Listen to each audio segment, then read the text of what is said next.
and the 12 weeks rapidly passed. Soon it's time to head north for the first date. It's a new season, and Tommy, in spite of gasoline shortages and increasing costs, as always is looking forward optimistically. A new year, a new season. Hopefully it will be a winner.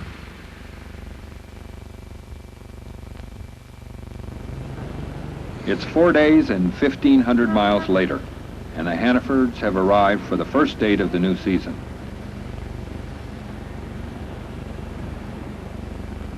It is now almost time for the first performance, but there are still the last-minute preparations. It would be impossible to keep up with the demand for cotton candy during the show, so an ample supply is always prepared in advance. The clowns begin their preparation the earliest. It takes a good hour for the transformation from a typical-looking citizen to the gaily decorated funny man of the circus.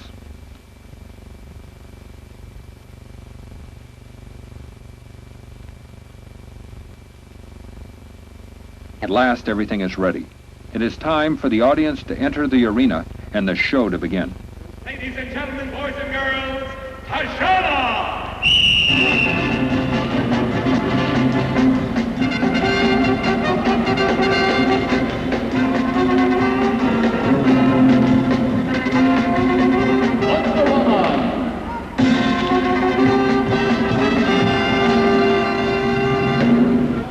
Strupe, you were originally a trapeze performer.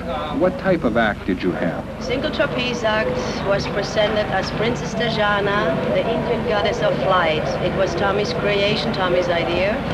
I made my entrance on the Appaloosa horse with a huge modified ostrich plume headdress, and I became Princess Tajana, the Indian goddess of flight. You know, many people think you were the greatest single trapeze act ever. Well, that's quite a compliment. I appreciate it.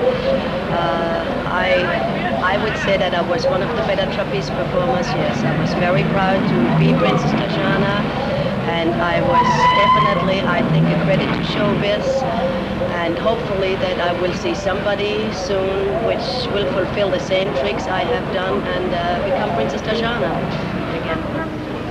As a trainer, what's the most difficult thing about tiger training?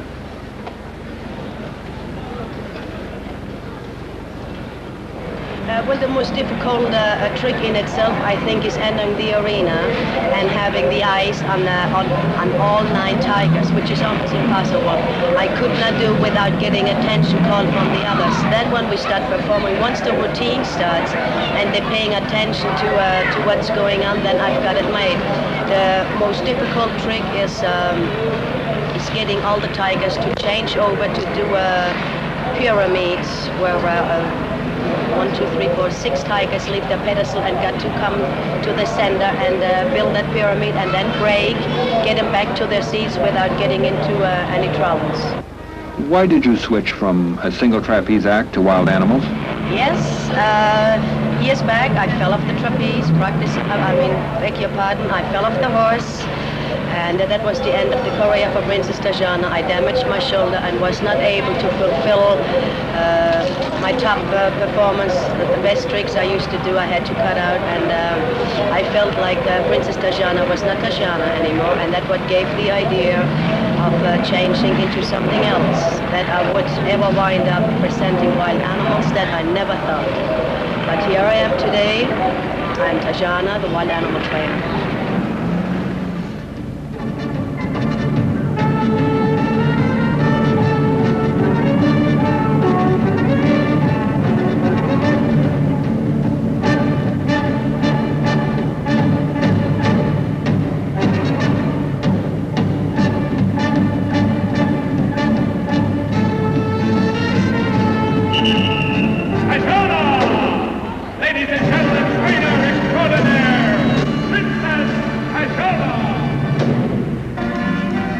Winter practice has paid off, and Tommy has succeeded in working the elephant act from horseback.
difficult to describe because sometimes it's a 24-hour day job, and then sometimes you have a lot of leisure time, but it's a very exciting life, very adventurous life, and it's a life that I wouldn't trade for anything.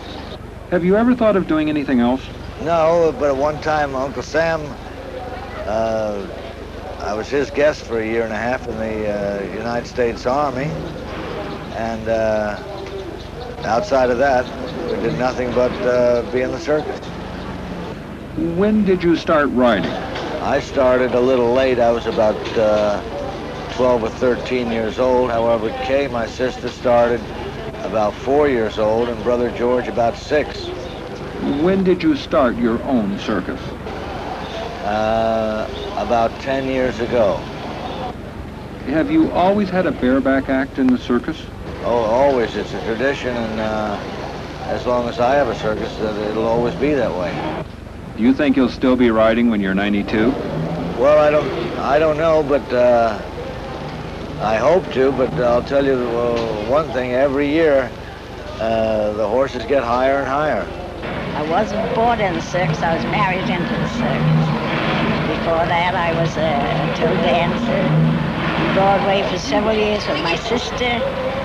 And he came to New York from Cuba, and he was in a circus scene, and we got acquainted. And he wanted to get married. I made him wait 10 years because I didn't know it was circus. And now I love it. It's different. You had hard work years ago. Now it's not hard work to get on the silver platter now. What do you do in the circus? Oh, I'm ring mistress. Well, when I was married, I was clever in my line, and all the circus people did acrobats and high acts. And I was married at 30 years old, and I didn't want to learn that. So my husband says, well, all right, keep up the horses. What does a ring mistress do? Just walk around, keep the horses in pace. Some of them go slow, some go fast. You've got to keep them just the way you want them. Have you ever thought about retiring? Well, maybe I'll retire one day, you never can tell. But right now I'm real busy. They were the only person outside of 2 other performers that ever took an encore in the circus, and that was the great Poodles Hanneford, who was doing the comedy on the horse in that era. Your family's primarily bareback riders. Correct. Nothing but equestrians in that period. Tell me more about your family's Irish circus. Well, they had, according to what I remember my dad telling me, they trooped. It was not motorized in those days. It was all horse-drawn vehicles, and they had 120 horses. They had 1 elephant. They had a couple of lions, and they stayed in town 2 and 3 days at a time, and made trips 7-8 miles apart. And like Dad said, they toured every town and village in Ireland. He went to school in Belfast. However, in the wintertime, they used to winter in England, the circus, and then they would take their horse act out, the riding act, and play winter dates, as to speak. And that was one of them was the Blackpool Tower in London. Most people remember your finished trick. Yes, that's traditional, and traditionally is the famous Poodles Hanneford step off the horse. You do a step off. Yes, well, I do it a little different from him, but still we're, 50, 60 years later, we're all still copying my Uncle Poodles. Did Poodles originate most of the comedy bits? He originated most of the tricks. However, there was an act in England called the Pete Jenkins comedy act. They did it on mules, However, Poodles was the first one to do it in this country on horseback. Did you originate the coat trick? No, that was my dad. That was George Hanneford who originated that. Poodles didn't do that in his time. That was my dad's trick. It always gets a big reaction. You get a really big reaction, and I've had the same coat now for 20 years. They've made me other coats, but I just can't do it as fast with the other jacket. Nellie, what are you doing in the show this year? Like a dressage act, like when they lay down and sit up and march and rear. Who's helping you? Well, I have two trainers. I have Gaylord Maynard and Trevor Bale, and they're helping me. Nellie, what's your ambition? I want to grow up and be as good as my mother. Tommy, a lot of people say the circus is dying. What's your reaction to that? Well, it's certainly not dying, and I remember an old phrase that my dad always told me, and he's right. As long as there's children, there'll always be a circus.